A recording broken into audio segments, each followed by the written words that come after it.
All right. Well, thanks everybody for being here on a Friday afternoon. Thank you so much, Janet, for the invitation, and thanks to Chris for kind of moderating and co-directing everything. Thanks, Elliot, for stage managing everything. And thanks everybody for being willing to explore this topic. So the name of my talk, which is really more of sort of a series of kind of insights and discussion points. It's not a formal talk, but you can see it there on the slide. It's Indigenous Amazonians in Global Climate and Conservation Talks. Part of, I think, the 1-2 punch, right, that CRACIA is thinking about. Last week, y'all heard from Phil Fernside, you know, just towering ecologist of all things Amazonian, gave you a really great, I think, political ecology, kind of nitty gritty of what's going on with deforestation, threats to the biome, et cetera. Today, we're going to really try to track the way that Indigenous Amazonians are preparing for and have been kind of building towards greater participation and leadership in global climate and conservation talks, with COP26 in mind, which happens in just 10 days, 9 days or so, but not exclusively, right? Because there will be another COP, there will be another COP beyond that. This one is a high pressure one for sure, because there's a lot of expectation built up, but I'm trying to kind of tease out a sort of history of greater engagement and greater leadership of Indigenous Amazonians in these kind of high level international talks. So much of this will be familiar to you. In part, this kind of, I've been inspired to be thinking about this because recently, as many of you know, I kind of made a transition from being a professor, full-time professor of anthropology, teaching and researching in anthropology. I'm still doing that, but I'm working at the George Mason University Institute for a Sustainable Earth, which really does do, it's a research institute that cuts across all the schools and units at George Mason University, and is also focused on external partners, global NGOs, governments, tribal entities, et cetera. So in my transition to this new role, I've had a lot of kind of opportunities, especially being in the DC area, to begin to think about the ways in which conversations that are happening in DC and at the global level do in some ways reflect and refract conversations that are happening in the ethnographic context that I know best in Western Pará and throughout the Amazonian basin. So in part, this is a caveat, but also kind of an introduction that the thoughts that I'm sharing with you today, and that I hope we can really have a discussion about, reflect that kind of biographical fact too, right? That I have 20 years of kind of research experience on the ground, and it hasn't been focused on this high level sort of conversations, discussions, and negotiations, but lately I've kind of had a bit of an insight into that as well. So with that, I guess we'll be opening the chat for any questions. If anybody has any kind of burning thing, feel free to unmute yourself and kind of interrupt. But it should take me about 40 minutes or so, I think, to get through these slides. All right.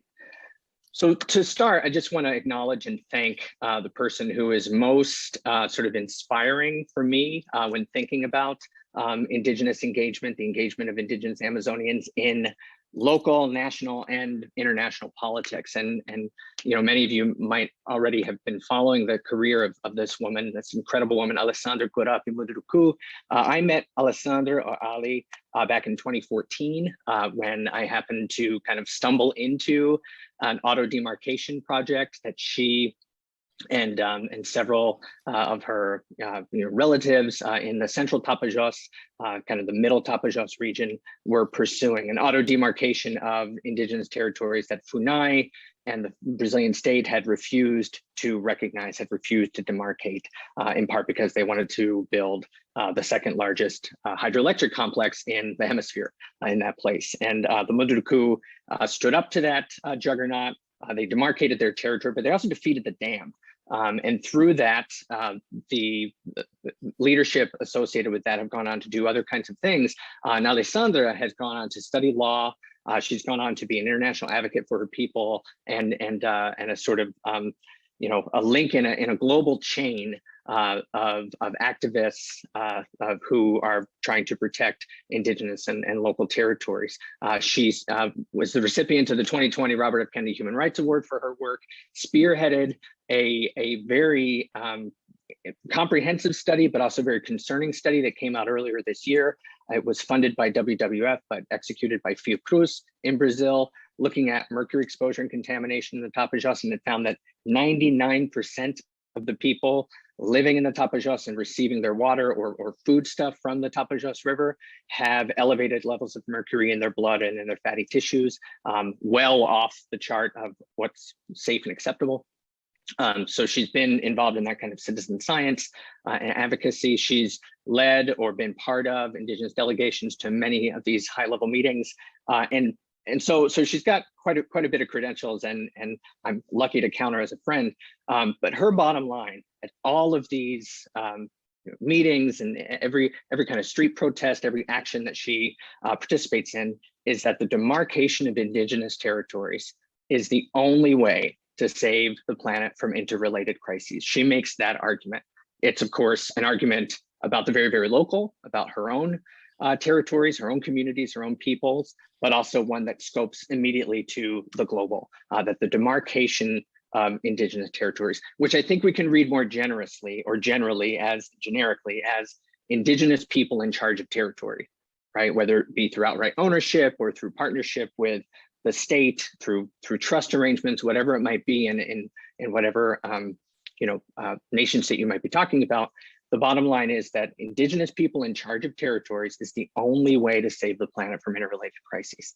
And indeed, there's some science behind this, right? And so if we look at Indigenous lands and the climate crisis, we can run the numbers, and if you kind of tabulate up that there are 456 million roughly people who identify as or who occupy the status of being Indigenous within their nation state. They manage about 30% of the world's surface, but only have legal title to about 8% of the world's surface. There's a big delta there, right? Between 8 and 30% of the world's surface. If that delta were closed and 30%, all the land managed by Indigenous people was in fact controlled outright by Indigenous peoples, that would represent 850 gigatons of carbon dioxide staying in trees or in the ground. And at least as Phil said, I think Phil mentioned this last week because I was able to watch the video, there's at least 125 gigatons of CO2 in Amazonia. And much of that in areas that are terras devolutas or non-destined lands, right? Lands that are not yet demarcated as Indigenous territories or as conservation units or as private property, right? So it's a lot of carbon that we're talking about, and a lot of land and a lot of ecosystems that are sustainably managed by Indigenous peoples throughout the world, whether or not they have free and clear title or legal rights to manage that land. By terms of reference, the U.S. emitted in 2019, the last year for which there are reliable numbers because COVID threw 2020 off, the U.S. emitted 7 gigatons of carbon dioxide, in China 13 gigatons. So we're talking about a lot, right? 850 gigatons is quite a bit of that hangs in the balance, right? When we're talking about planning for the 21st century and beyond. So my main points of emphasis for today, with Ali's inspiration in mind and with that kind of big global picture as context, is to try to get at this question: how have Indigenous Amazonian participation in and activism around global environmental negotiations evolved over time? And as our first kind of chapter in that very abbreviated timeline, we're going to spend a little bit of time thinking about ECO 92, the Earth Summit in 1992 held in Rio de Janeiro, and the kinds of things that led to that, the kinds of emerging politics, emerging activism at the national scale, and especially in Brazil, but then beyond as well. And then we'll talk a lot about kind of how that leads to the current moment, which I hope that we can think through and talk about kind of collaboratively in the Q&A as well. Here are some of the rather, I think, obvious features of the moment we live in today. We have a movement or a moment that's typified by robust Indigenous-led international networks, a few of which I'm going to kind of point to and kind of unpack a little bit for you, where we didn't have that, I think, 20 or 30 years ago, Indigenous-led international networks that really are following the self-determined priorities or actualizing the self-determined priorities of Indigenous collaborations and networks. We also have a great deal of female and youth leadership. Ale Korap is a great example. She's 36 years old. She's a law student.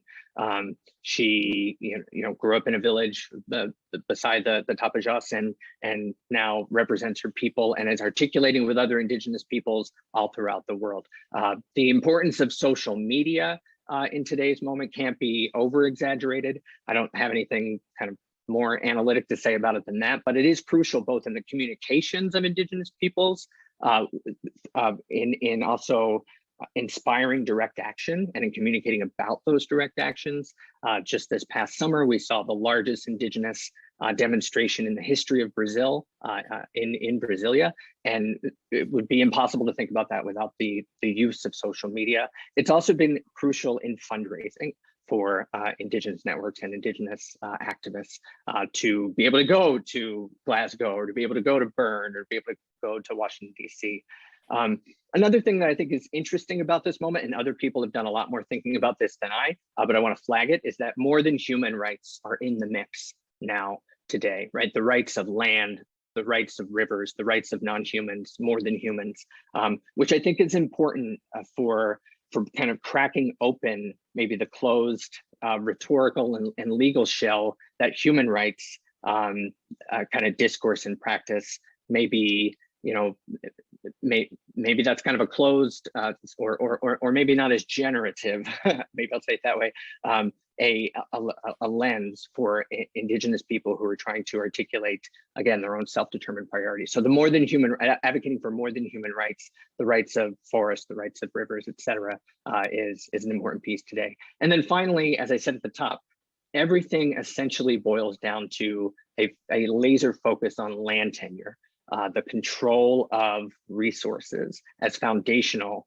to cultural and environmental survival, not only for Indigenous peoples in kind of a parochial or local sense, but they're very, cognizant of how that connects to broader global concerns, climate, biodiversity, et cetera.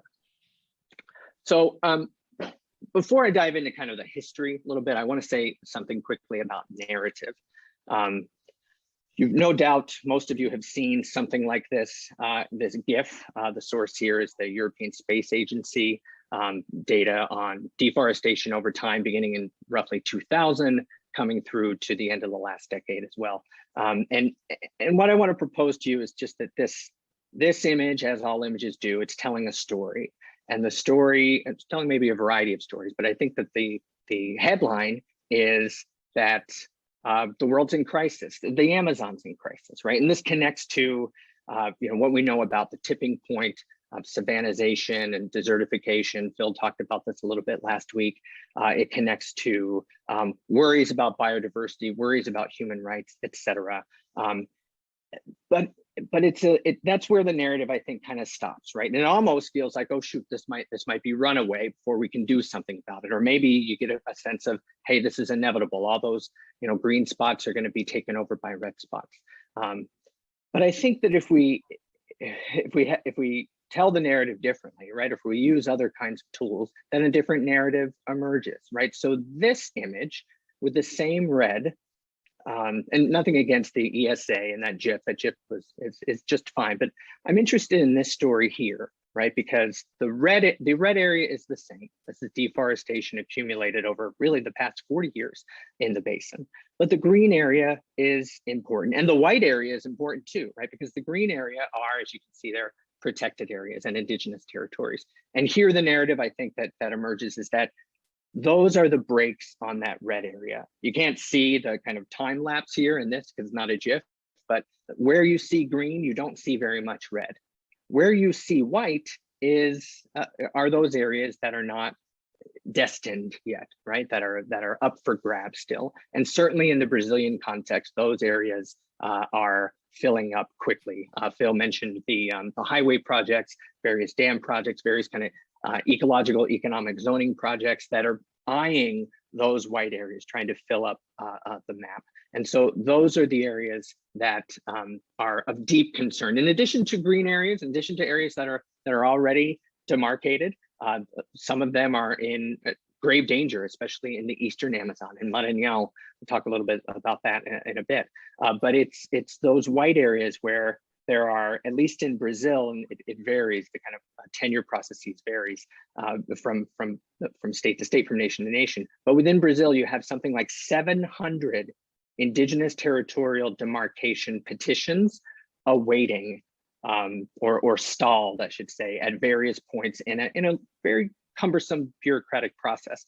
But 700 petitions from throughout the country. The vast majority of those actually are in the Cerrado and the transition zone between the Amazon and southeastern Brazil. But there are several in the Amazon, many hundreds in the Amazon as well. So so let's not think that if we go back to this one, right, that okay, there's unvariegated green that is, you know, just being kind of plowed up and turned red.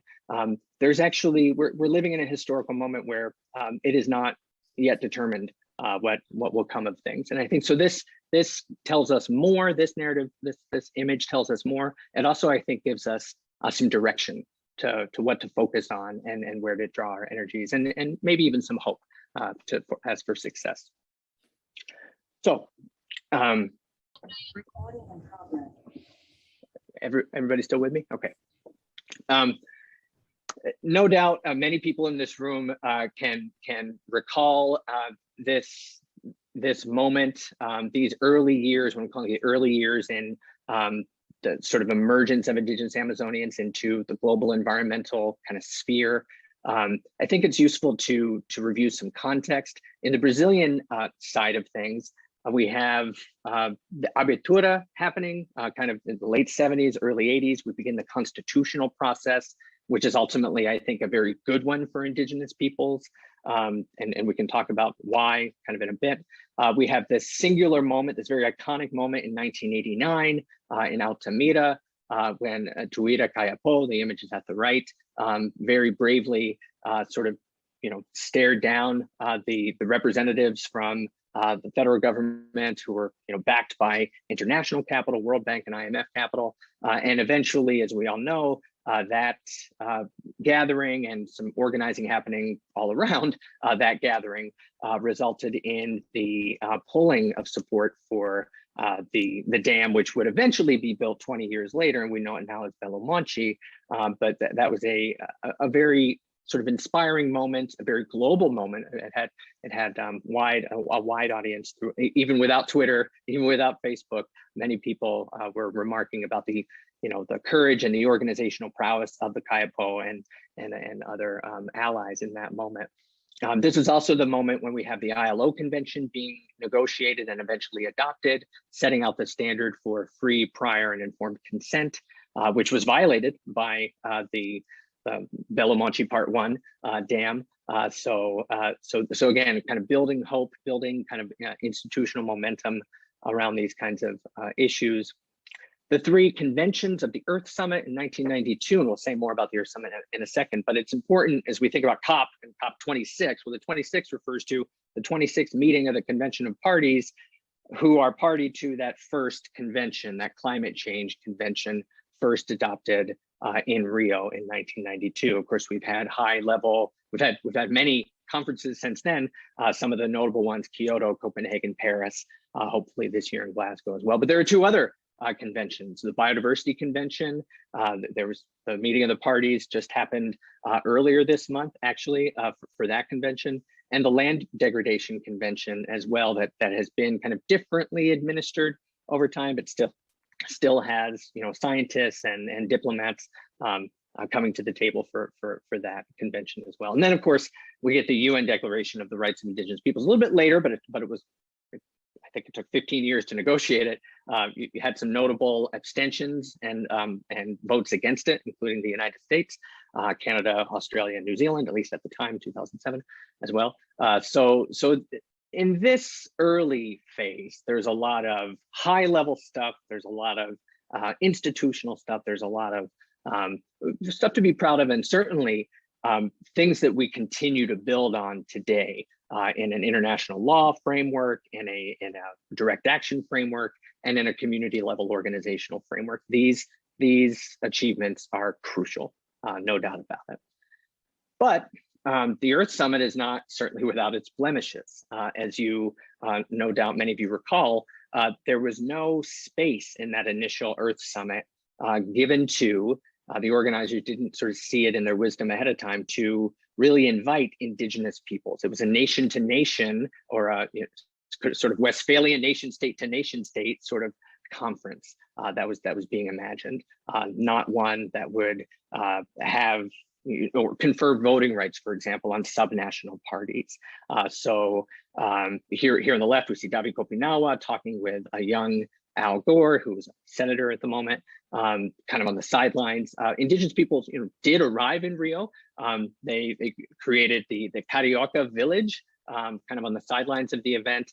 And before the close of the event, Marcos Terena was invited to address the plenary and gave a chilling 10-minute declaration called the Carioca Declaration, in which he basically called out the ministers and the diplomats, saying, do you think that we live in village or live in the jungle and don't have clothes on? Do you think we're wild? Do you think we're this, we're that? No, we're the ones who know the environment. We're the ones who have been protecting it. We're the ones who stand the most to lose from what you're doing and have the most to give you, if we're really talking about a kind of brotherhood or fraternity of nations. So really kind of rousing, and again, kind of path-breaking speech that was taken up in the international press briefly for a while. But I think that notion or this fact that Indigenous people were sort of sidelined is an important one when we're thinking about kind of how things have come now 26 years or 26 conferences later. Indigenous organizations were already being set up in this time. COICA, which is the Coordinadora de las Organizaciones Indígenas de la Cuenca Amazónica, was set up in the late 1970s, and COIABI was set up, I think, in 89 or 90, but they begin to really have a surge of activity and new members joining. These are kind of network organizations themselves, right, that represent a variety of of Indigenous communities within a variety of nation states as well. So the surge in their activity really begins to pick up in response, in part, to being iced out of ECO 92, also because throughout the 90s, some more dollars started to come to these kinds of coordinating organizations, as well as they began to become partners with aid organizations, NGOs, et cetera. So, and I'll say more about that in a second. A couple kind of analytical characteristics of this first moment. It's very aspirational. There's the end of the Cold War. We have to remember that from a kind of international relations perspective, that there's a lot of hope. There's a lot of sort of, hey, like maybe we can, build a new world together. So I think that, that's a proper context through which to see a lot of these conventions. They are institutional, very top down. The conventions that get drawn up and the gains that are made in this time are essentially institutional articulations as opposed to bottom up. There's a lot of concern, especially after ECO 92, on representation and in having Indigenous people show up, inclusion perhaps, but the agenda is still being set largely by either at the nation state to nation state level, or increasingly with global NGOs kind of shepherding talks and kind of continuing to refine the agenda between large gatherings. And Indigenous people were not really at that level of leadership, right? The national government leadership or the NGO leadership during this time. Again, international conservation development NGOs begin to take a leading role here. And insofar as Indigenous rights are contemplated, they're typically contemplated within a human rights framework, and with sustainable development as being a kind of operationalization of environmental, human rights, and economic goals. And again, those terms really come out of a kind of genealogy, a philosophical tradition that does not include Indigenous thought or Indigenous worldviews. These critiques are rather obvious, but I think they're important just to sort of state. And again, I think these critiques can exist at the same time that we can also honor and acknowledge the importance of institutional frameworks, the importance of this kind of moment, right, from the 1990s through the early 2000s. Within the Brazilian case, I think that much of what was going on at this time was very much at at least in the international realm, was at the 35,000 feet level or above. For Indigenous peoples in the late 80s and early 90s, this is, remember, the window imagined in the Brazilian Constitution, the 5-year window within which all Indigenous lands would be demarcated, 1988 to 1993. Of course, we've blown way past that.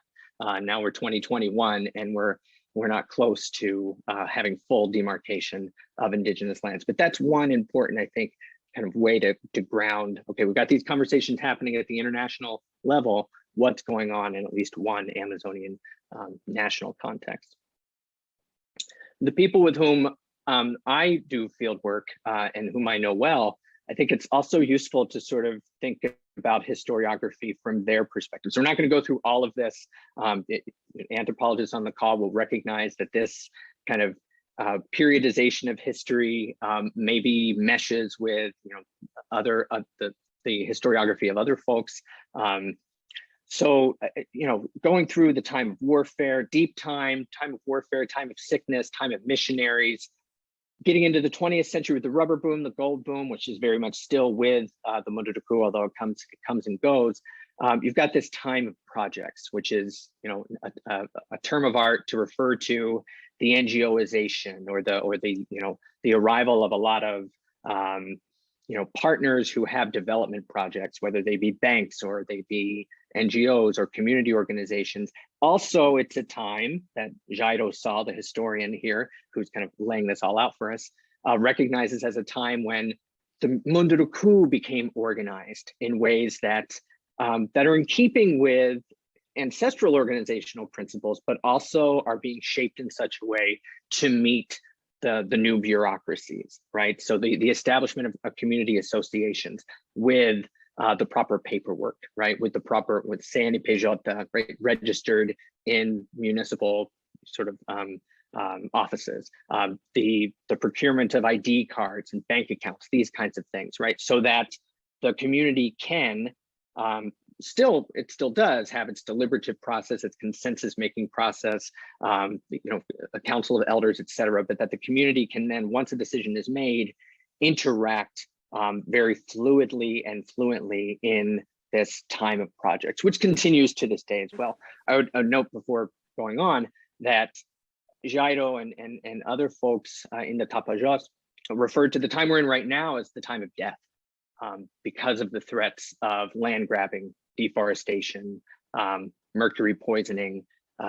This is the time of death that is really, motivating all of the local, national, and international activism that the Munduruku and their partners are pursuing. So if we drill down onto that time of projects, the 2000s, projects or projetos refer to a variety of undertakings, of initiatives that were generally and continue to be generally funded and managed by external organizations, governments, multilateral funding agencies. And this becomes a very important kind of syntax or context through which Indigenous participation with others happens. Hang on just a second, I'm seeing that Sid raised his hand. Sid, you got something? I'd like to get a first question, and in case I have to leave, when you finish, I'll wait. Oh, okay. All right. Thanks. I'll try to speed up a little bit. So this time of projects, familiar to many of you, I'm sure, it generates a mixed record. And I think the critiques are relatively familiar to us now, but they're important critiques about the power imbalances between global North and global South, fortress conservation, which we see some of in the Amazon, but more of maybe in other global contexts, white saviorism, greenwashing, corporate bungling, neocolonialism. So I think those are important critiques. I think it's also to the credit of many of the organizations that are listed here that they have learned or they've taken notes from a lot of those critiques and have adjusted kind of how they're working in the region. And again, there have been incredible gains in Indigenous community organization, both internally and internationally through this period. And here is some of the evidence of that, right?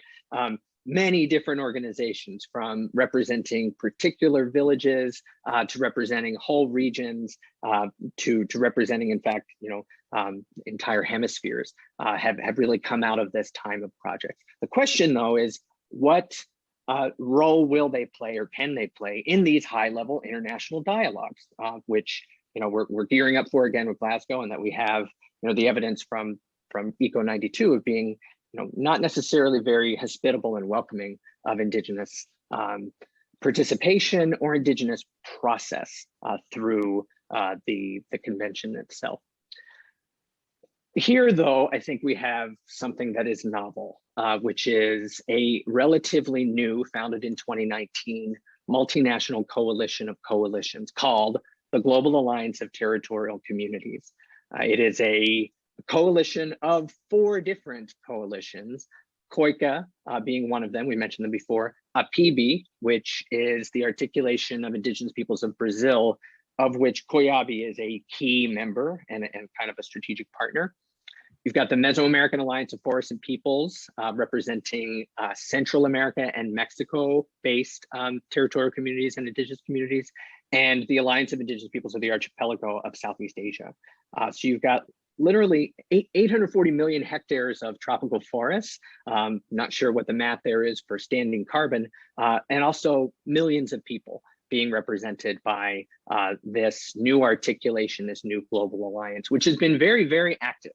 They've done direct street protests in national capitals throughout the world. They've been invited to give talks and put on demonstrations in Europe and North America. And the goals of this organization are to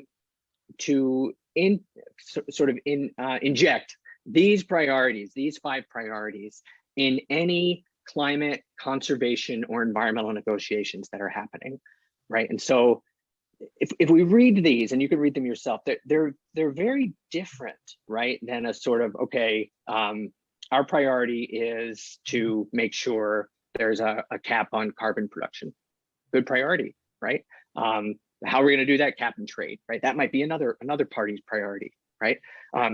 These are the ones being articulated by the Global Alliance of Territorial Communities that haven't yet really been articulated with such force and such clarity, representing so many people at this high level. So ending violence and criminalization, land rights, again, access to and control of resources, access to climate finance. We'll say more about that towards the end of my talk, but that's an incredibly important priority and an incredibly important method through which people-based climate solutions can happen. Respect for consent and self-determination. And then again, number 5, very important and novel, although I think I just read something about Secretary Haaland giving voice to priority number 5 in a statement she just made today, Deb Haaland, Interior Secretary, that traditional knowledge needs to be considered in climate strategies, not just sort of run through, right, as being, well, that's just, the way that people used to do it, or, superstitious kind of opinions, et cetera. But instead, no, traditional management and the knowledge of traditional managers of land need to be taken to scale, if you will, because they are the right solutions for not just Indigenous peoples, but for people all throughout the world. United, they also stand united against, and I didn't translate this because it's such a wonderful phrase, I think, from Sonia Guajajara. They're united against uma perspectiva mercantilista sobre as florestas e os estoques de carbono. So mercantilism isn't something we talk about a lot in the 21st century, but it's this perspective of, right, that there's merchandise in the ground, right? And that, okay, maybe the carbon is now merchandise, right? Whereas from an Indigenous perspective, the carbon is part of the tree, which is part of an ecosystem, which is, all relational, right? So that impacts the other kind of priorities too, and what they're kind of negotiating against as well. And one place relatively recently, just this past couple months ago, where the GATC was really able to kind of begin to flex its muscles was in response to a very ambitious, and I think on its own terms, laudable effort to bring together foundations and make financial commitments to conserve as much as 30% of the planet in the next 9 years, to preserve it, to conserve it. It's called the Campaign for Nature. Many of you may have heard of it or have been following it. And in response to this, GATC didn't say, no, that's terrible, or no, that's neocolonial. They didn't kind of blow up any chance for dialogue, but they did issue statements and held rallies around this argument right here, that there's no future for the planet without nature and community. That's been read in there, stuck in there, nature and community-based solutions. So we set aside 30% of nature, thinking, okay, we're done, nature-based solution. We're in neocolonial land, right? And so in response to GATC's argument, we've already seen, at least rhetorically, with the Campaign for Nature messaging campaigns, with their website, a real embrace of trying to partner with Indigenous organizations, trying to not simply sort of say, okay, take humans out of the equation, right? Set aside 30% of the world as a park, and we're all good.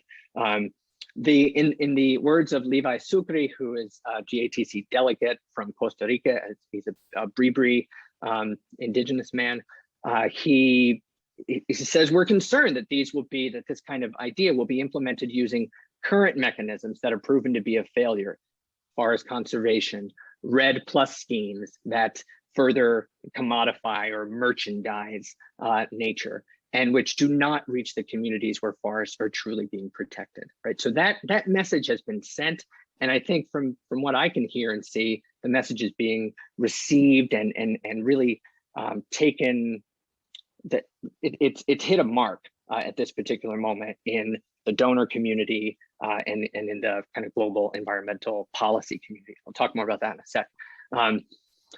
Another kind of very recent, same month, last month in Marseille, the COICA, Gregorio Mirabal, there on the right, achieved something that many people thought wouldn't go over too well, which was to essentially get the World Conservation Congress, which during the convention concerning the biodiversity, the conference concerning the biodiversity convention, got them to adopt COICA's Amazonia 80% by 2025 initiative. It was endorsed by the IUCN as motion number 129. And this is, so if the Campaign for Nature is 30% of the globe by 2030, 30 for 30, this initiative, Amazonia for Life, protect 80% of the basin by 2025, is protect via Indigenous tenure or Indigenous territorial governance. So not making it very clear that protection does not mean fortress conservation or setting up parks, et cetera. Instead, it's standing up and really allowing Indigenous people and Indigenous territorial management to take the lead in climate and biodiversity-based solutions. So Gregorio Mirabal, on the floor of the IUCN, says, this great quote, the climate emergency is a symptom of a virus in humanity, right? Obviously alluding to the pandemic that we're experiencing right now, and that the new vaccine is called Indigenous territorial governance, right? So the climate emergency can be alleviated through direct Indigenous territorial governance. And so the IUCN was very significant adopting this as a priority. Now, how it gets funded, how it works out from nation state to nation state, et cetera, these are perennial problems of global environmental policy and politics, but still an incredible achievement of an Indigenous-led network organization, COICA, which is a member of the GATC as well. I think it's worthwhile saying, I'll just say this quickly, that COICA's effort to secure indigenous tenure in Amazonia. It's not just their effort; lots of people are working on this, including Ale Munduruku's family and villages. Right. This effort, though, is tactically and philosophically, tactically and conceptually linked to legal efforts to try to confer or recognize the rights of nature as such within jurisprudence. So the right of a river, the right of a mountain, the right of the sacredness of a particular landscape.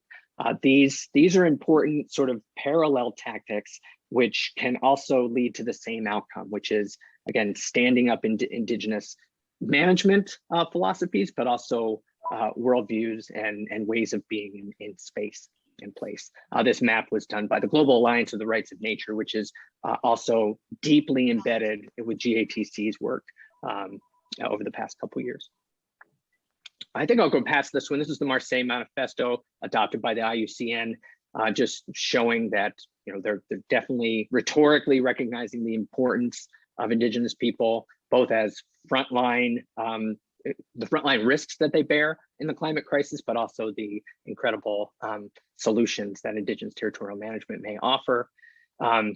On the sidelines, always at conferences, there are sideline gigs going on. So one conference happening on the sideline of the Marseille conference I thought was interesting. It's called Our Land, Our Nature, put together by some French academics and some indigenous activists from throughout the world as well.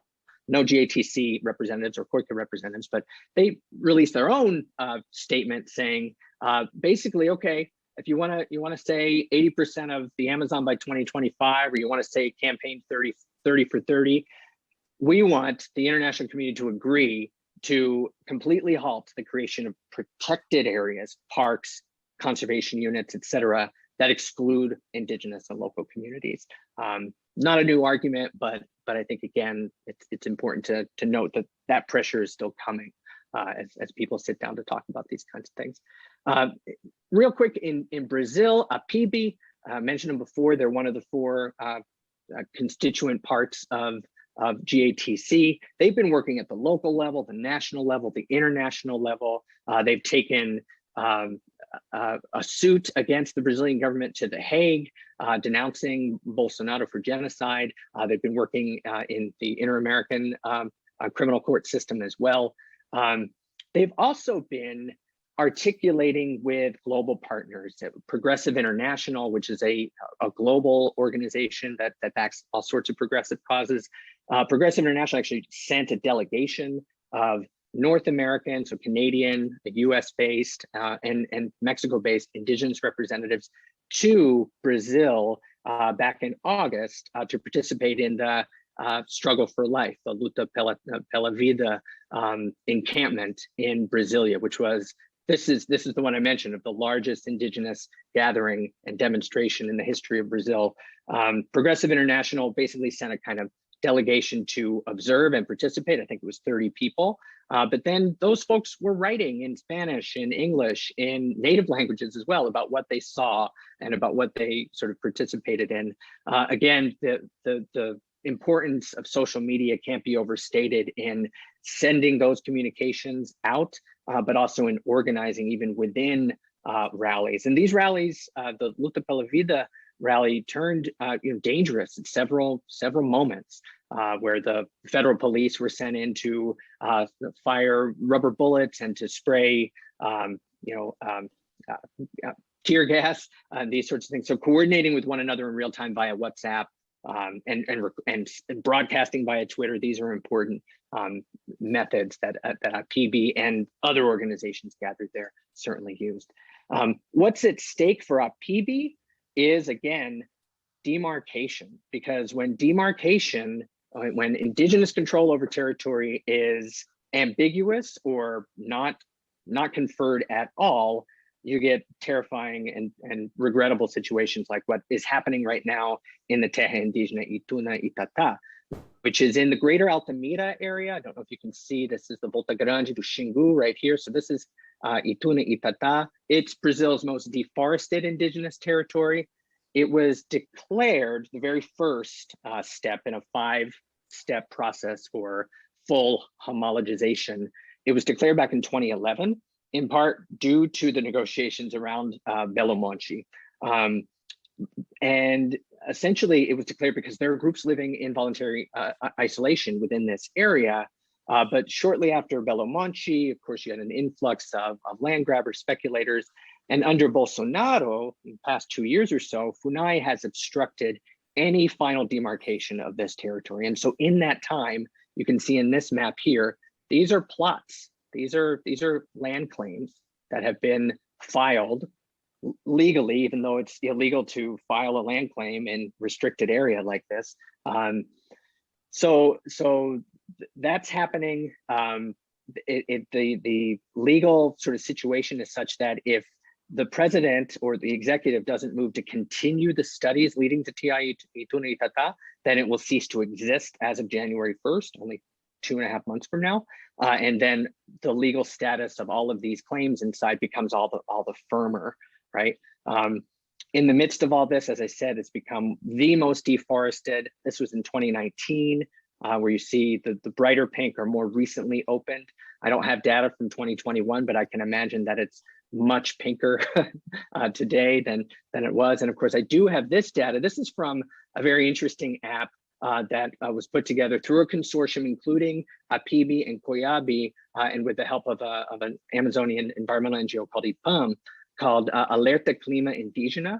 And it's an app that you can use on your phone to register fires, deforestation, climatological data, weather data, so that in real time, folks can be seeing what's happening on the ground. And so this was, I just took this off my phone with the app just a couple days ago. These are fires burning right now within this particular Ituna Itata indigenous territory. So the leadership of PIB have that in mind. Sonia Guajajara, incredibly famous worldwide for her leadership. Eloy Terena, who is kind of the head of the legal office of PIB, is 33 years old and incredibly energetic and inspiring fellow.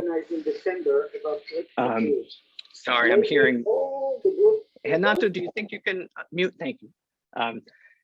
Just for context, in their own biographies, it's these leaders who are really on the national and international stage right now. Sonia Guajajara comes from Maranhão, where these indigenous territories have been surrounded in the past 20 years or so by agribusiness. There are also many, again, TI petitions or indigenous territory petitions in this region of Maranhão, awaiting demarcation or awaiting even just being answered by FUNAI. And as we all know, FUNAI has been decimated in the past 10 years or so in terms of its professional capacity.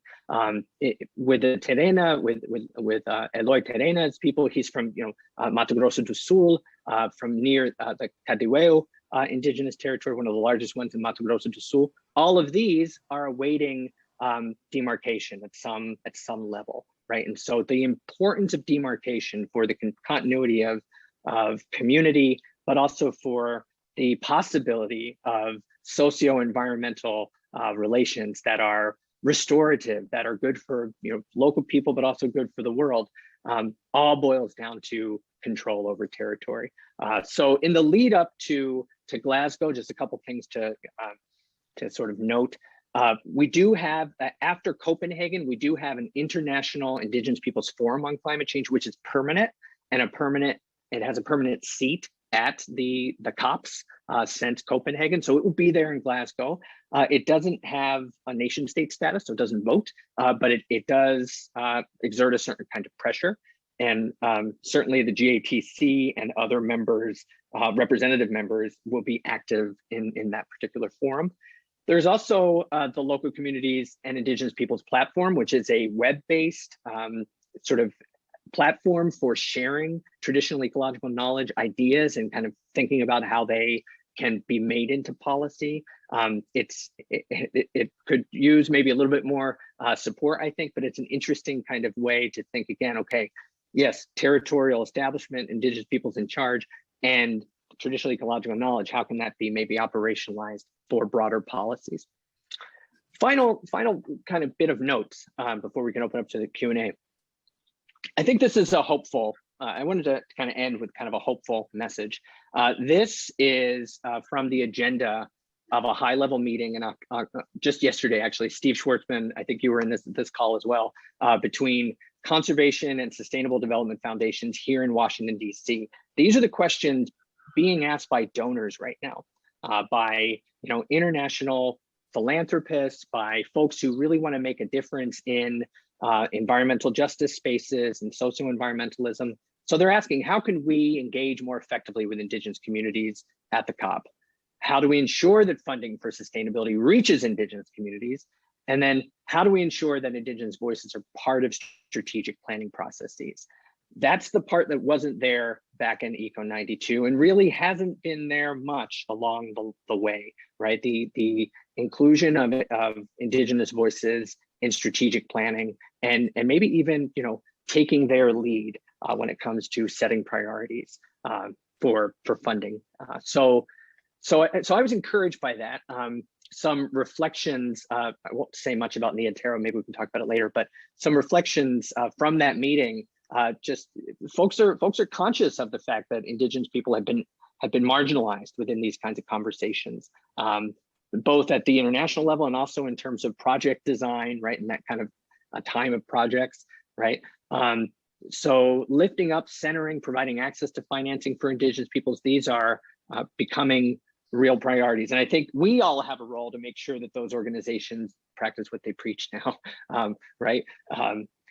Interestingly as well, there's a space developing in Amazonia where Indigenous-led foundations are emerging. This is the first one, Podali, which comes from a Baniwa word that means to give without the expectation of anything in exchange.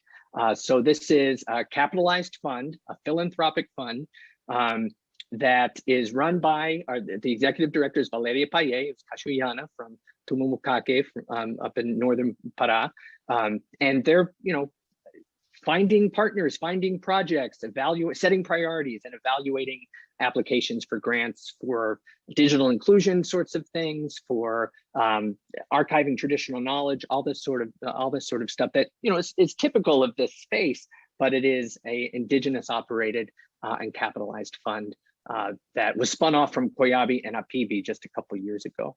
So one thing that I think is important about what Valeria brings to the table, in addition to running this amazing foundation, is that she recognizes that nation-to-nation recognition is a key goal for Indigenous peoples, right? To have a vote, to have a voice in whatever gets established or decided to, because even if you're kind of in the room as an Indigenous organization, you're not a nation state. So how can you work in those very high level conversations that are going on? So those things are important and interesting to and hopeful, I think.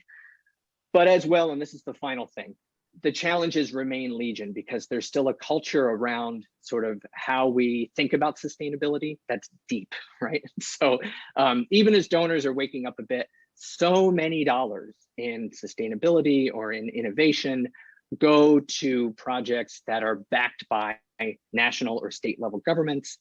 The example here from Belém just earlier this week, the World Bioeconomy Forum held outside of Europe for the first time ever. That's great. Indigenous people were asked to open the event, a la sort of land acknowledgement, right? We are here, we are the people of the forest, but no Indigenous companies, organizations, funds were involved in planning, setting the agenda, et cetera. Instead, the capital and also the kind of power to set the agenda came from Hydro, one of the world's largest aluminum companies, Cargill, soy, Marfrig, beef company, and Fundo Amazonia, which is capitalized by the governments of Norway and Germany. So this is what we're dealing with in terms of the long legacy of how either international or national level priorities are set, who gets to come to the table under what conditions. And I think, again, we have the obligation to find the leaders, find the organizations, support the organizations that are doing that kind of leadership work. We've come a long way from the 1980s and 1990s when Indigenous people were an afterthought, and then perhaps awkwardly in some cases, incorporated into pre-existing agendas. Now, though, I think we have an opportunity to follow an agenda being set by Indigenous people. And again, that agenda boils down to direct land ownership and demarcation, control of capital and self-determination. And there are a lot of sticky wickets, right? We need to think creatively instead of maybe thinking, okay, well, land demarcation, that's going to be different in Peru than it is in Brazil. So you gotta kind of go on the local level as opposed to keeping the conversation and the strategic priorities national. There are challenges, right? I mean, there are a lot of, I think, otherwise good intentioned foundations that maybe don't want to surrender control over their assets to the self-determined priorities of Indigenous peoples, right? Because they might not line up with the mission and vision of those funders, right? So these kinds of things are the conversations that are happening right now, which is encouraging. They're tough problems, but I think they're we're in a better place now than certainly we were 30 or 40 years ago. So that's where I will stop sharing my screen because I can't see you guys at all. All right. Okay, could I get in there? Because I may have to leave. Jeremy, I'd like to thank you for this and tell you I'm on your side and on the side of all of the Indigenous people for all that they're trying to do. But talk me down of the following. The real powers in all of this are the national governments of nation states. Their obsession, with a few exceptions, is economic growth. Economic growth is pushed primarily by multinational corporations who essentially run the world. These corporations are concerned with immediate profits, and what we are all trying to save, they see as resources from which they can profit immediately. The problem here is the world economy. And I see very little we can do by trying to talk to these multinational corporations and governments and even get to the table. The question is, what do we do to change a world economy that's dominated by concerns with growth that essentially throw out what we're trying to do? Gosh, well, as always, Sid, you really did hit the nail on the head. And if I had an answer that could talk you down, I think we could go into business and we could get all the foundations together, et cetera. But it's not the foundations. The foundations right. don't do any good because they're dependent on these corporations. It's where they get Absolutely. their money. Sure, I think and by the way, this is something that I have been concerned with for years, and nobody wants to listen that this is the problem, and it becomes an end to any conversation. And how do you sit down and start and say, here's where the problem is, let's start talking about it so we can get beyond the economists? Because remember, most economists are the advisors to governments who are concerned with economic growth, and that's what they help them to do. How do we get around the economists and the governments so that we can begin to get back to ways in which we, the Indigenous people, and most of the people in most of the countries who are boxed out of access to their governments, can start talking about changing all of this? I think your frustration is shared by all the folks who are out there, right, trying to organize, right? And it's an unsatisfying answer, but you organize when you can, where you can, how you can. And going back to the example of Ali Korapi, the organization there was in response to an immediate threat, which is the impounding of their villages and the via a dam, right? And existential threat, right? And that didn't go away when they won that temporary, victory against the dam. We know how dams can come back, how hydroelectric projects can, to your point, right? Get the right kind of financing, get the right kind of handshake deals, right? Get the right corporations lined up. So this is a real David and Goliath kind of scenario. And yet, I think at moments of inflection, there can be some really interesting stuff achieved. So for example, I think that heretofore, in the past 40 years or so, the international indigenous rights kind of movement, if you will, has been focused on, dignity, has been focused on the continuity of culture, right? Maybe it's been focused a little bit on ownership and political economy, but to shift it, as I think it's shifted now, and say, we want control of this land, and our control of this land is what is best for the future of the planet. Full stop.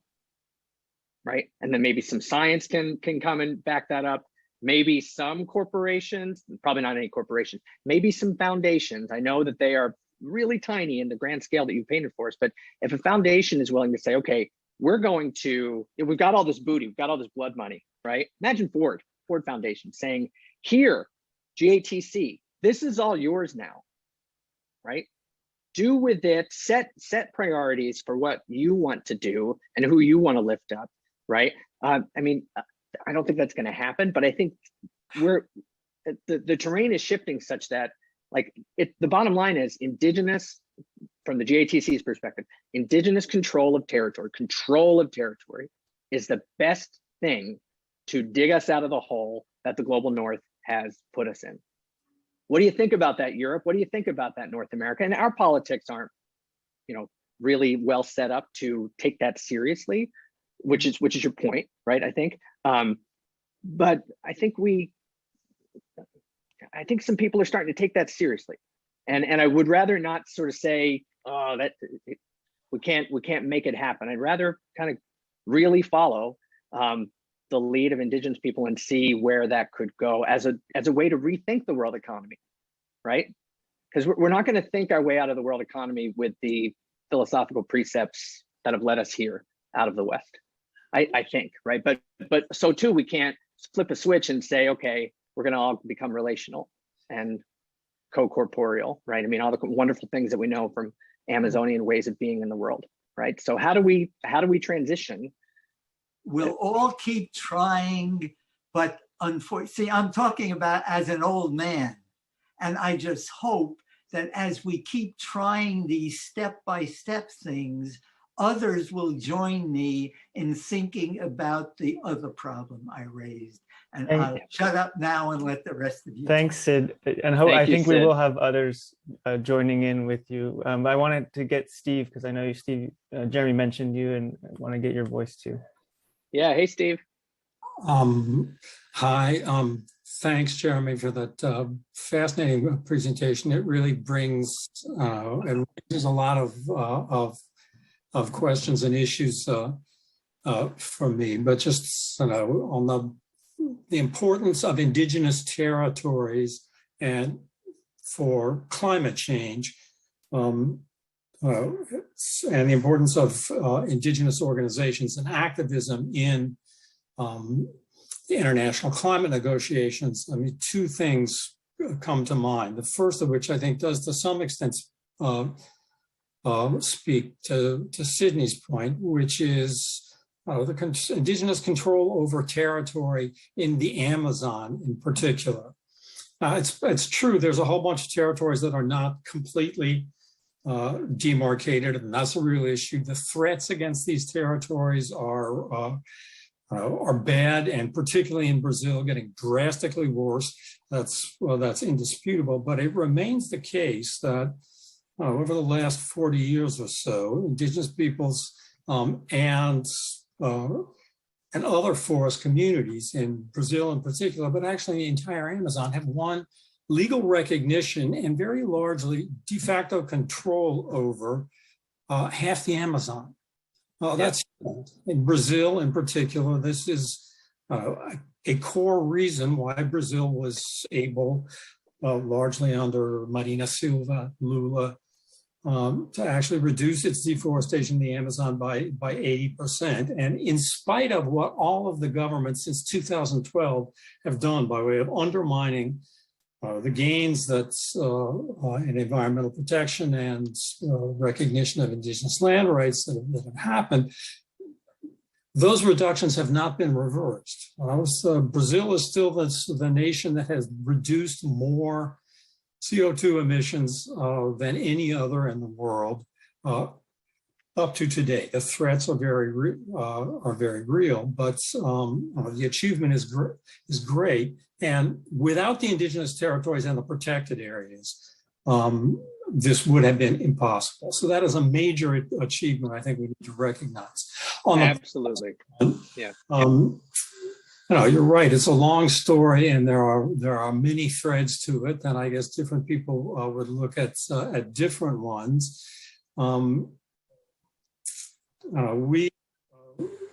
EDF in particular has since 2006 or 2007, I think, supported CRACIA to participate in the United Nations Framework Convention on Climate Change negotiations, and provided some technical assistance as well to AMPB, which is a major umbrella organization in Central America, and also part of the Global Alliance that you mentioned.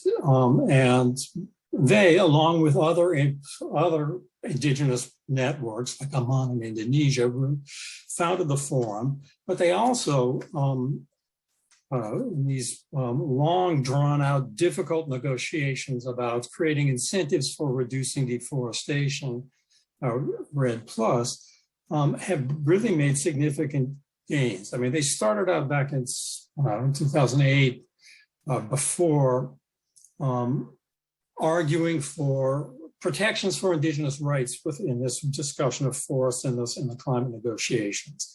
What they were calling for at the time seemed to many of my colleagues, international climate change and environmental attorneys who were most steeped in the climate negotiations, wildly unrealistic and unlikely and potentially even dangerous to these to the broader negotiations. I mean, there's a lot of highly complex negotiations. There's a lot of bad actors looking for excuses, hostages to take to slow down the negotiations or to derail them and so on. But they proved us wrong. I mean, I didn't think we were supporting them. I didn't think that they were going to get, a mention in COP decision text of the United Nations Declaration on Indigenous Rights, but they did. And beyond that, they really their advocacy resulted in the Cancun safeguards, originally adopted in Cancun in 2012. Well, maybe which are attached to the UN decisions on REDD, and which are incorporated in the Paris Agreement, in the entire chapter on REDD that agreement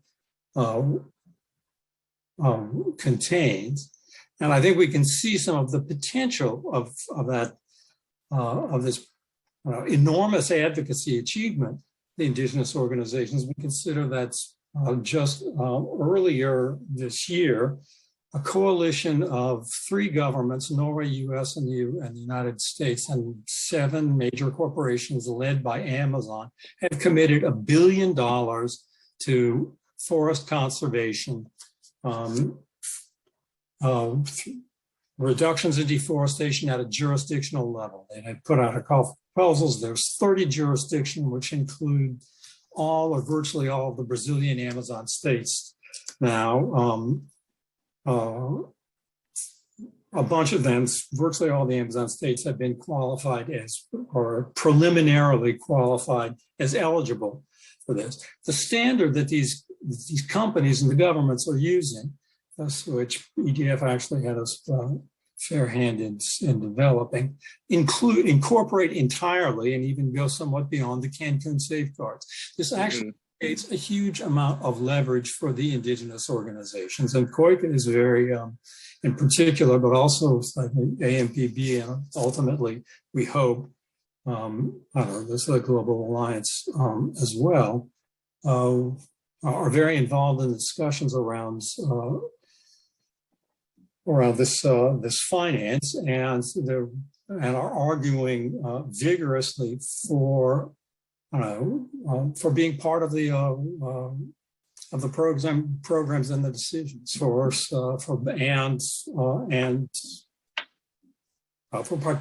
being beneficiaries of the agreements that actually get made. So, right. I think that whole thread in the UN has been quite effective in a lot of ways.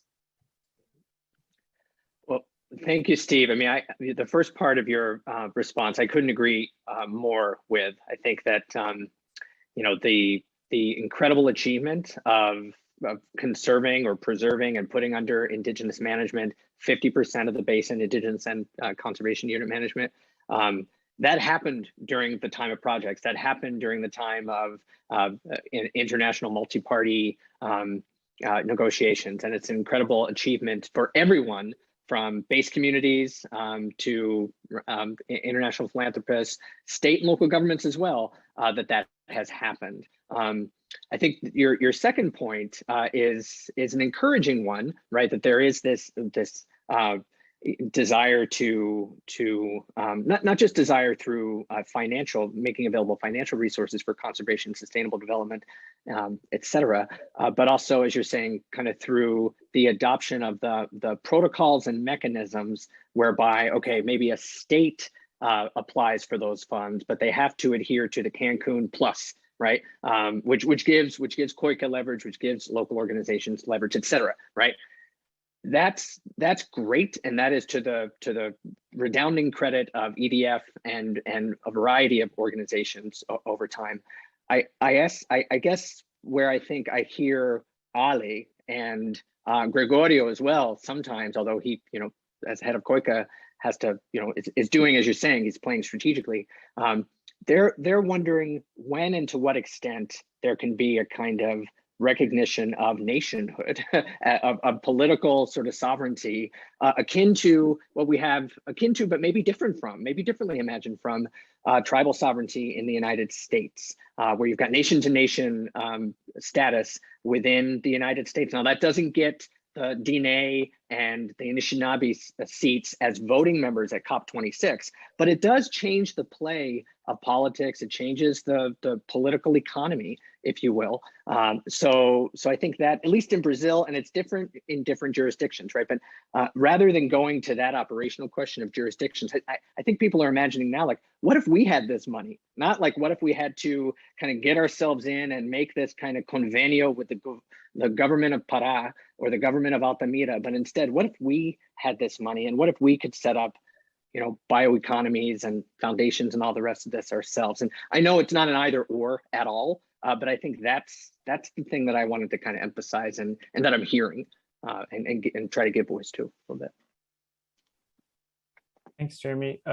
Just to make a mention, I know Renato and Rob have their hands up.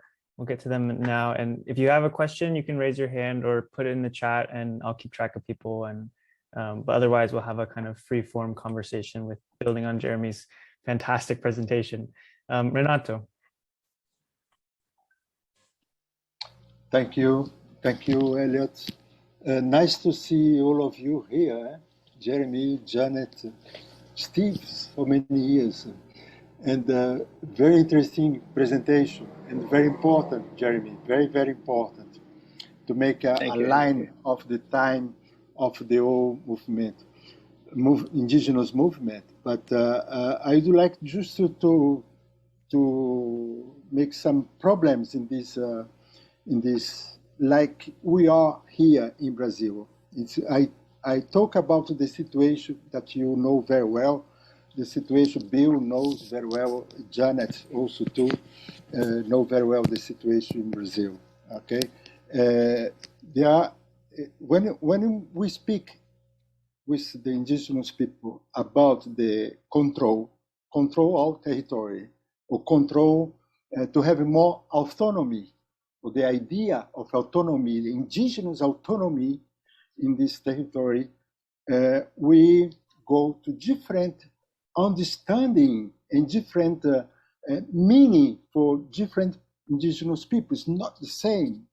It is very difficult for them to came to an agreement, an idea of agreement, because now, for example, for some years, you know very well, some years ago, starts this idea of bem viver. I don't know how to translate in English, bem viver. That's well-being. Well-being, but there is more than that. It's some of them that's come is a kind of different look to the nature. That's important too, but also there are some misunderstand what's about the environment, or everything about the environment, you know, because each of the country, if you look to the Latin America, the context of Americas, there are different laws. Okay, maybe in Mexico, maybe in Colombia now, I can say the indigenous people can have a kind of autonomy if they decide to. But in Brazil, it's impossible in terms of, because it's impossible to have one autonomy, the control of the territory. You know, we are, you know, years behind, for example, of the constitution of the Colombia Constitution. Okay, so we have a different kind. When you talk about indigenous movement, or to make some situation to have an agreement in terms of the public, it's very nice here. It was wonderful, this last manifestation in Brazil, that was, for me, was really, really good, how they put all together and discuss everything, because it's easy to go when the enemy is visible. But when the enemy is not visible, that become a very complicated for the indigenous people as an assembly or as an organization to take some position. Okay, and that is one thing that it must, because I follow the indigenous movement since the 1970s until now. That's a different kind of thing that's happened. Okay, and the second question for me is important. Okay, I like the idea of COIAB.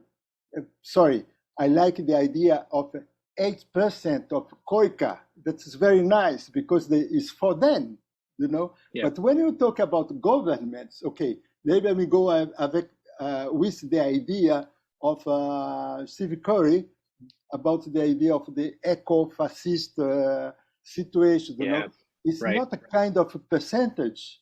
You know, that is what we have now for COP26. We need to go another direction. Not only, it's not the discussion in terms of the 30 or 20 or 10 or you know. Okay, just to give some flavor for discussion. I like so much your presentation, and if you can share later on your PowerPoint, to be great. I sure will. Thank you so much for those comments, and I'll take the second one first, Renato. I agree that it can get a little silly, right? 30% by this, 80% by this, and I mean, I'm hearing Sonia saying, you know, be careful of mercantilism, be careful of things you can count and that add up to 100, right? Because I'm seeing Sid in my screen too, right? Economism, right? So I think it is a little silly and beside the point, but it's also it's a strategic public relations kind of one-upsmanship of a very serious policy that's getting a lot of play in a lot of, you know, capitals. I mean, Steve can probably speak to this, right? That the Campaign for Nature is really getting some traction. So so the 80% by 2025 was I think a way to say, okay, here's a area of global importance. We don't have until 2030. We have to do it in the next 4 years, right? And 80% just kind of sounds close to 100%. But I think it might just be sort of a rhetorical gesture more than something that is an actual kind of goal that can be measured to.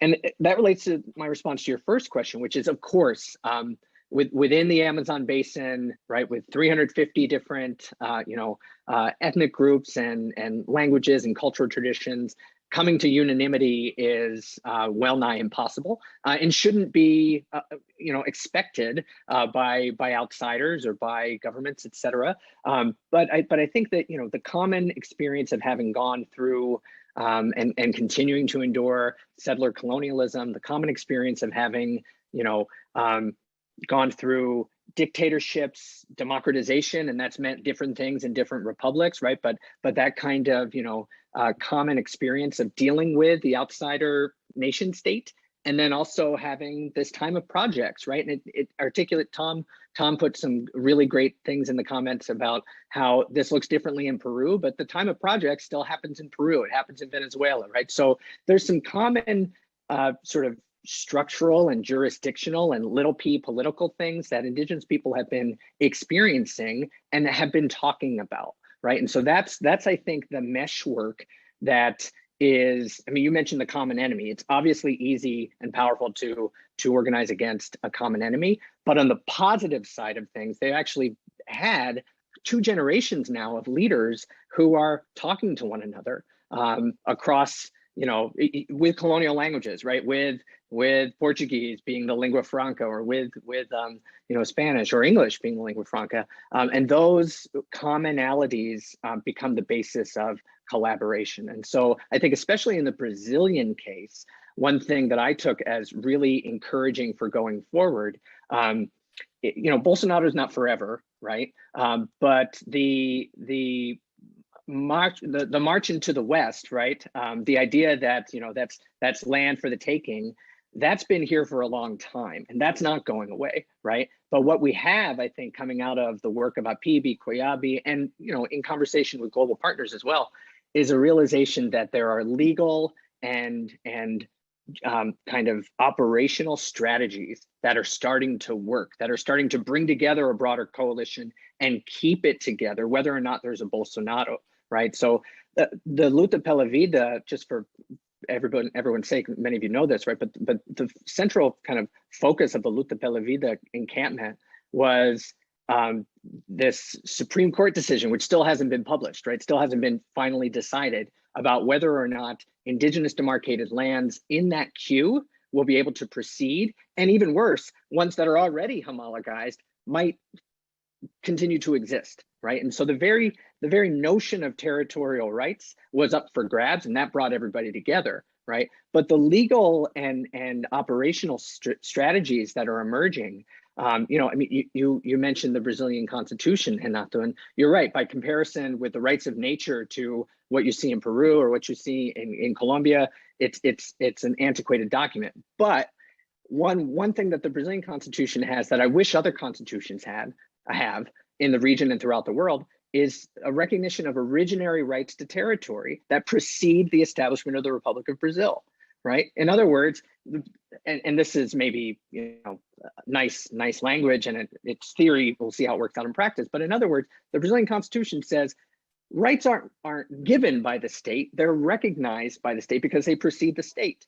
And so that, I think, is a window for legal proceedings that's been very fruitful in the past 40 years, but it's also a window into thinking, okay, if territorial relationships aren't given by the state, which is how we assume that they are, right? Being children of Westphalia, being children of Descartes, right? Then what are they? What are territorial relations? Can we build a polity on territorial relations that don't involve the state? Of course, in practice, you need to deal with the state, right? But I think there's some really interesting stuff that people are talking about that people will continue to talk about because all this stuff is not going away too. So thank you, Renato. Thanks. And Rob, you're next. Jeremy, thanks for that wonderful presentation. It's really great to see this getting laid out and the wonderful mobilization and coalitions that are occurring. And But I'm going to ask a question about carbon finance and international political economy. And the question is basically the risk of tying these territorial strategies to carbon and climate finance. And the issue being that terrestrial carbon and the kind of reductions that we're seeing, deforestation being used as an offset to fossil fuel and other forms of carbon use. And that kind of modeling that occurs in environmental economics and that would allow you to believe that by reducing terrestrial carbon output, you would be offsetting or balancing the fossil fuel carbon, which is a phenomenon that occurs on an entirely different scale of planetary history. Right. Sure. So, I just want to ask this in terms of maybe what's a question you might be asking in the development of this research and approach, because we all know about the strategies but when you went back to 1989, I don't think that the CAIPO were per se interested. We're never interested in carbon per se, and originally weren't interested in that kind of global perception of biodiversity. So these things change, and also that was tied to phenomena like Chico Mendes and alternative development more broadly. So I'm just want to ask that question because there are, climate finance is an international political economic question. It's a question of carbon. It's a carbon commodity financial regime. So when you get into that and tie that into territoriality and appeal to states and so on and so forth, the rights of nature, what are the risks in terms of things being confused? Your bioeconomy slide there in Belém is a case in point. Right. Once again, carbon finance is an unusual phenomenon. It's not to say that it can't be used strategically. So is cattle ranching. Cattle ranching is not controlled by international corporations, but it's a very peculiar institution, right? So these things are all kind of at play here. So I just want to ask about the risk, or kind of what a question you might want to ask critically about this. That's all. Yeah. So thank you, Rob. It really cuts to the quick and from a slightly different perspective. And I appreciate it, because I think it reminds me of something that I've been hearing, and something that came up in this meeting of funders and folks who are interested in this space, who've been alerted or who have had long time, dedication to this space, like EDF and Steve, your work. But one of the people in the meeting said essentially something to along these lines, right? Which is that instead of trying to think about, okay, climate financing, carbon financing, how can this be good or bad for Indigenous people, or what would be the effects, how to get them involved, et cetera. Why don't we flip it, right? And say, okay, the principle here is self-determination. The principle here is self-determination. And to really determine your own destiny as a people, you need to be able to choose for yourself and not have a predicate of that choice be you have to partner with the state government, or you have to partner with, you have to, get the nation state in which you're located to set up something, et cetera. So that is impractical in a lot of places where the political status and the realpolitik do not allow for that. Brazil being a good example, right? You can have a bunch of organizations, but those organizations don't have status as international representatives in the Westphalian sense of it, of their people, right? But that's where a lot of people would like this conversation to go. And when you do that, then I think well-intentioned kind of folks in the global left have to sort of say, shoot, right? If we really mean self-determination, then an Indigenous nation might go with climate financing and in a way that seems untoward, or they might go with cattle ranching, or they might go with, right? They might go with any number of things. But that is the real, that's something that folks haven't maybe heretofore really been, partner organizations with Indigenous people maybe haven't been appreciating how much that is a goal of Indigenous political organizations as they've come out of the past 40 years, right? Self-determination, right? Land ownership is a cipher for that, and land ownership as a carbon sink has a kind of global value, that's recognized, but it's still about self-determination. And self-determination means that we, can do as we wish. You have to get right with that. Folks who are trying to design public opinion or come up with, what the right thing to do is, entry hospice. I don't know if that directly responds, but I think that's kind of where, because there are some indigenous groups that are very interested in the merchandise of carbon. There's a lot of, politically more stable, I would say, North American tribes that are very interested in that, right? And that are already receiving from Europe carbon credits, right? So does that violate somehow philosophically the indigenous kind of connection to nature? Of course, that's hogwash. We can throw that out. But I think that the deeper principle is, what would it mean to really affirm self-determination and then take our lead from indigenous people, right? As opposed to the kind of including through the back in a way that seems virtuous or that can be defended morally. Thanks, Rob. Yeah. Yeah, and Steve.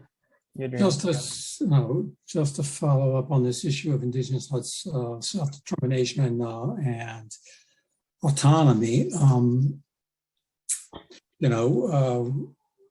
so the strategy that eventually, over a period of more than a decade, led to the demarcation of Raposa Serra do Sol in Roraima, which is really one of is kind of a decisive indigenous territory.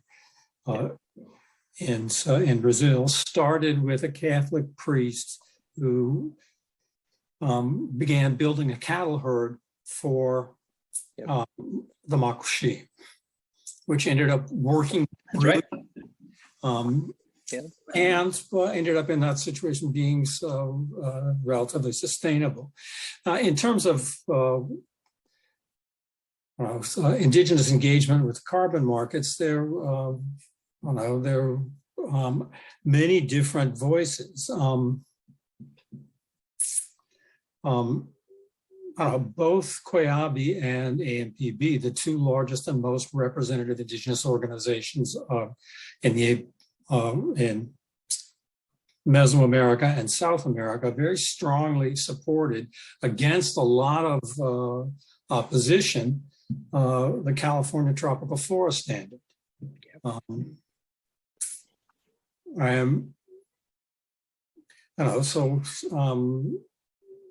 People take different views on this kind of stuff and incorporate it into their own strategies differently. On the issue of fossil versus terrestrial carbon, Rob, I'd recommend you an article that I published with a bunch of colleagues in Environmental Research Letters that basically argues that while people have paid a lot of attention and had a lot of concern about this distinction between these supposedly different kinds of carbon, if we look at emissions reductions more broadly, what is much more important than the source of the emissions to this environmental integrity and robustness of those reductions is the scale at which they happen.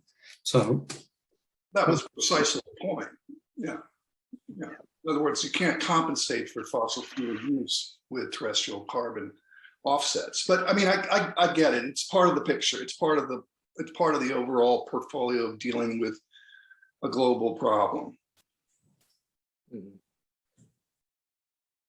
But the fact is, I mean, this has been noted, is that the issues with the Amazonas carbon conservation are being questioned simply because it's now a carbon source.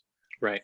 And or part of it is. Right. And we have issues, and scientists like Carlos Nobre say, well, there are other reasons we need to deal with this region as in terms of hydrology, in terms of biodiversity. Carbon, of course, has to do with it. I'm not disputing that, yeah. But what my question is simply, where do we need to be critical about climate finance? I mean, which has been going around now for quite some time, and thinking about land use versus a broader strategy. I mean, territory being inserted into this global climate problem in terms of a land territorial component I think those, in certain circumstances, that could be useful, but in other certain circumstances, we have to recognize that there are other issues that aren't being addressed. I mean, cattle ranching is a very peculiar institution, right? Which is not necessarily determined by global corporations. Enough there.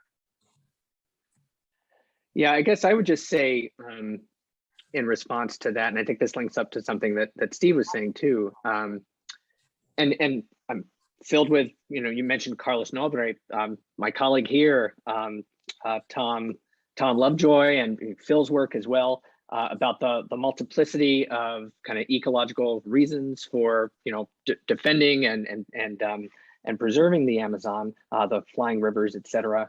But the very specific question of climate finance, I mean, GATC calls it out and says, look, we know this is coming. We know it's already there is a climate economy, right? It's likely to change probably, right, in the next generation or so.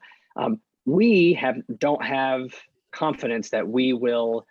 GATC says that Indigenous people and territorial communities will be properly sat at that table, right, to set the priorities. Yes, we may well realize some of the outcomes, but what about defining the problem and defining the priorities at the outset, right? So I think that's where we should be critical. Not that it exists, not that it's some kind of violation or a reduction of the various ways and the various reasons to defend the region, right? I think within Brazil, there's a very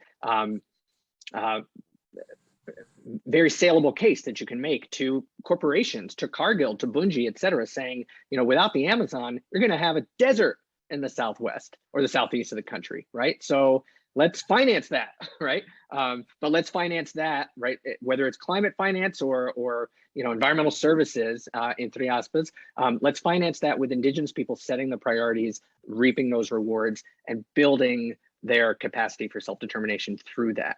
Are they making a deal with the capitalist devil when they do so? I'm agnostic on that because I think self-determination is the principle. And that's just kind of where I come down on that. So we could go around and around on it though. Sure. Yeah. I will have a question kind of right on self-determination. And then I know Sid and Janet also have their hands up. And a few people have said thank you, Jeremy, in the chat, but have to sign off. Just mention.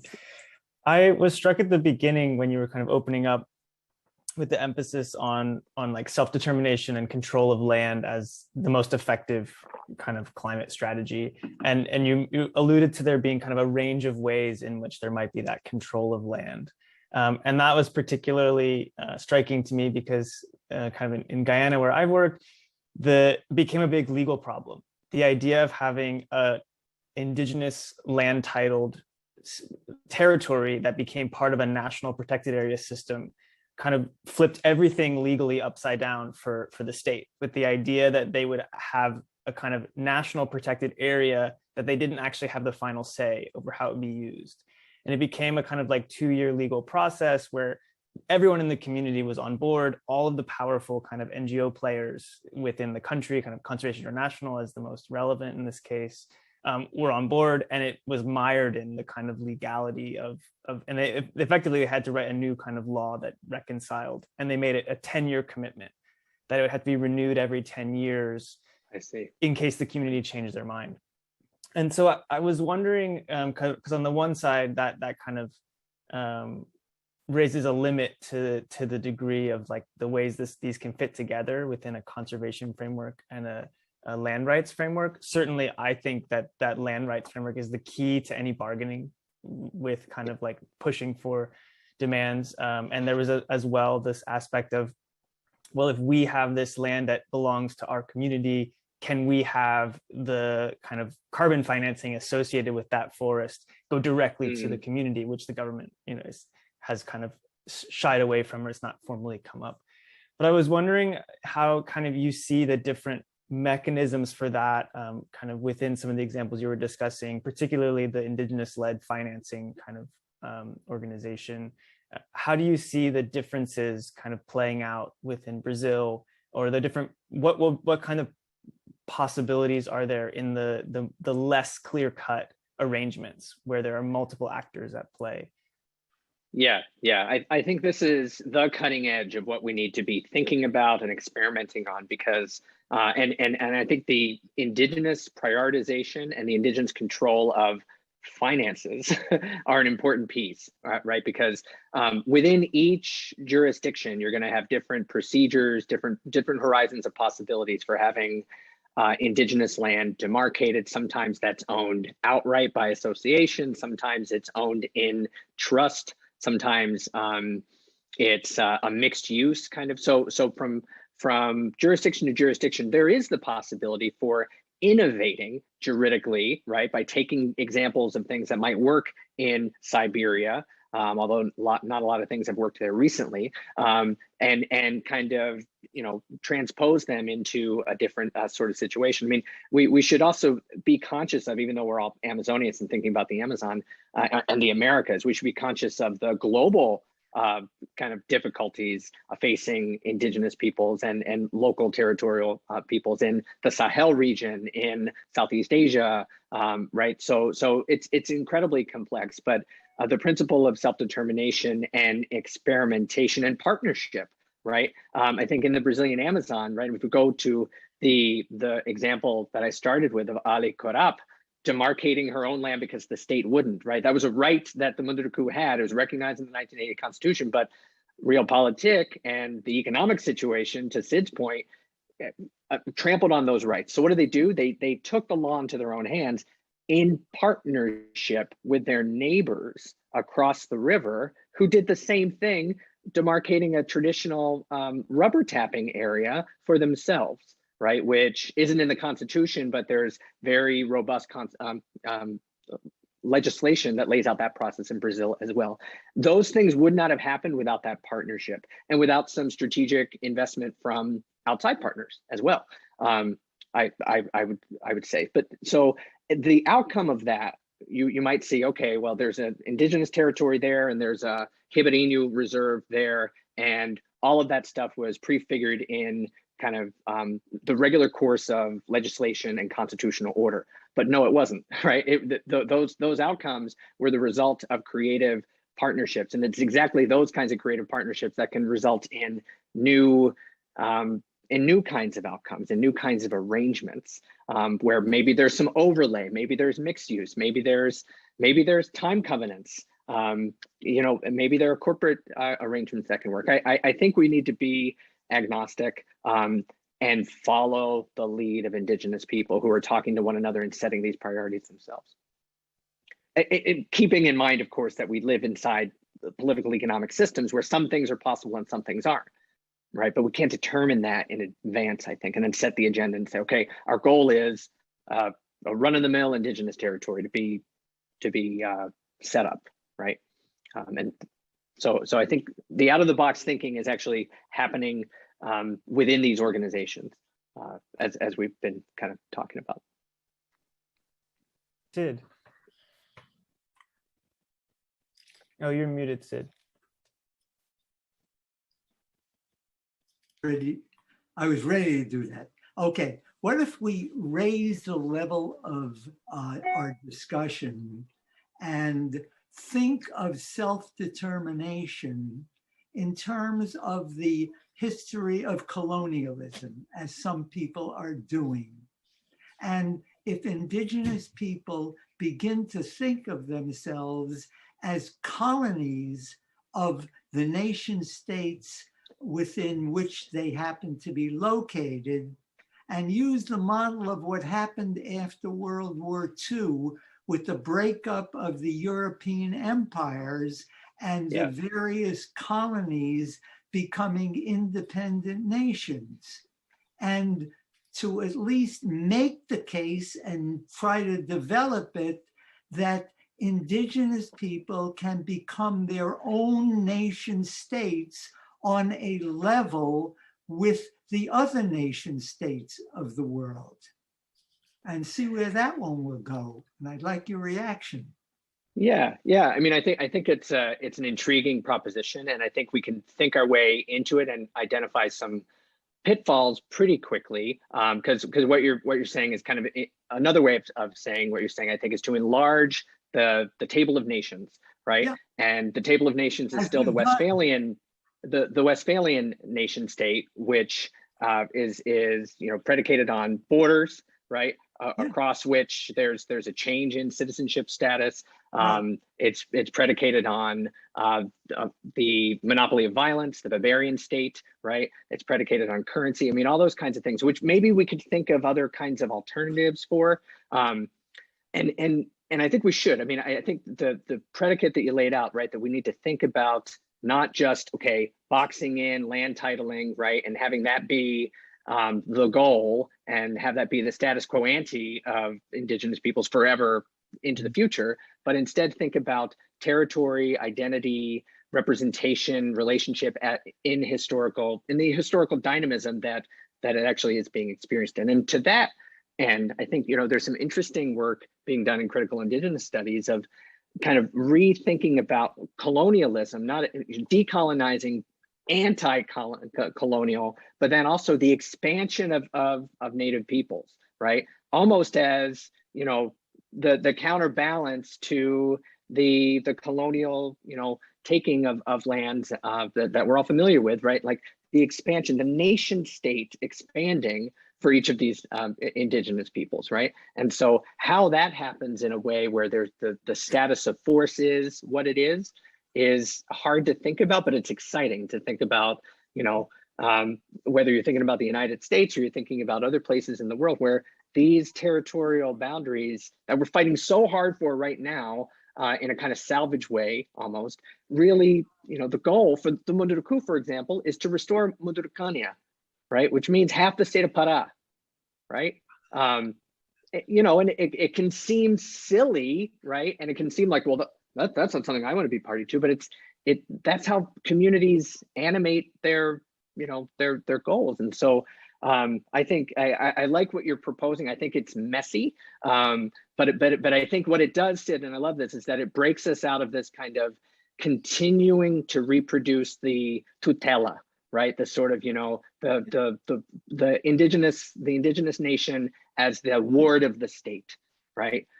Which we reassert all the time in our language, but also in our organizational politics, right? Mm-hmm. A tutela, a ward, can never grow up and go on the warpath. It can never, reconquer lands. It can never, have different kinds of relationships with another indigenous nation, with another, Westphalian state along a ways away. But so we got to break that, and I like the invitation to break that ward model that we continue to reproduce. Thanks. Absolutely, thank you. Thank you, Sid, and thank you, Jeremy. I know we're close to time, and I want to respect everyone's Friday evenings. So, any final questions for Jeremy, or any concluding thoughts? I think Janet has. Janet? Yes, I think this might be an appropriate way to close. So I want to thank you, Jeremy, very much for giving us a very compelling set of reasons to be optimistic about increasing Indigenous voices in the global conversation. To make that concrete, let me ask you this. What can we expect at COP26? Are Indigenous organizations limited to the green space? Are they allowed into the blue space? What exactly, just how interpenetrable are those spaces, and where do we find the Indigenous voice? Thank you. Absolutely, it's a crucial question, Janet, and I think that I'll say two things by way of preface. One is that apparently, and you guys may be even more tied into these conversations than I, apparently the organization of COP is just kind of a mess right now. So even like where the venues are and kind of who's getting badged and such, I mean, it's logistically going to present some challenges and COVID is in part responsible for that. So no shade at the UK government for being the secretariat, but I think there's some real kind of there may be some more challenges at this COP for having face-to-face interactions than there have been at previous ones, given those logistical challenges. The second thing is that the voting parties are the parties of the convention, or the convention of parties, right? Which have no Indigenous representatives, right? As such, no Indigenous organizations or nations are able to vote on what might become the Glasgow Protocol or the successor to Paris. But there are plenty of places that I think the GATC, COIABI, other folks are really going to be exercising their power of diplomacy to go directly to the ambassador from the United States, Secretary of State Kerry, right, and have those one-on-ones with the United States, right? Now that won't always happen, right? But that is possible now, and I think more possible now.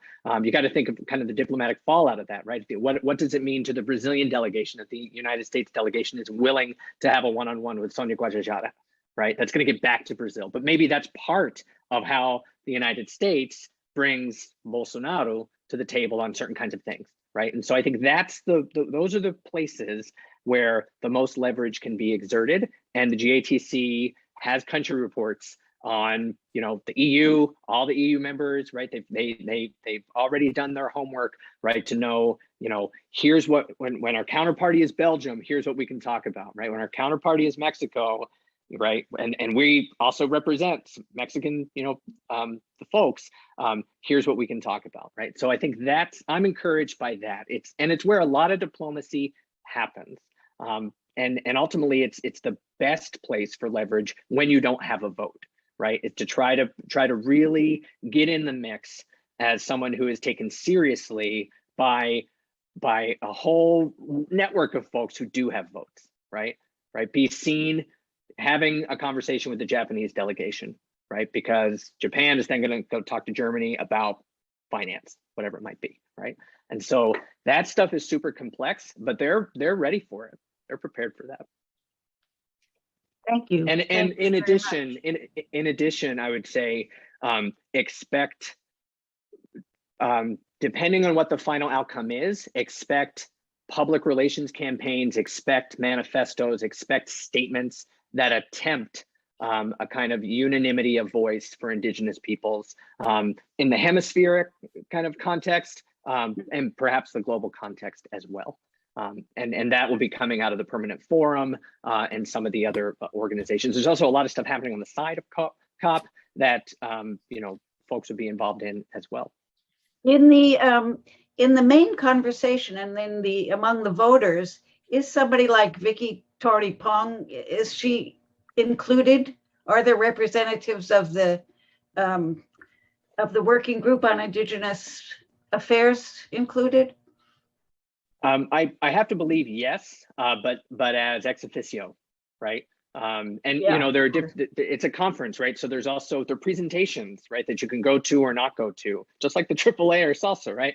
So she does some of that kind of work. I know Gregorio Mirabal is giving a presentation, and he expects many dozens of delegates to be there. And I think there's also caucuses that happen within these conventions, right? And so the caucus in previous COPs, the caucus of low-lying island nations has been a really important caucus.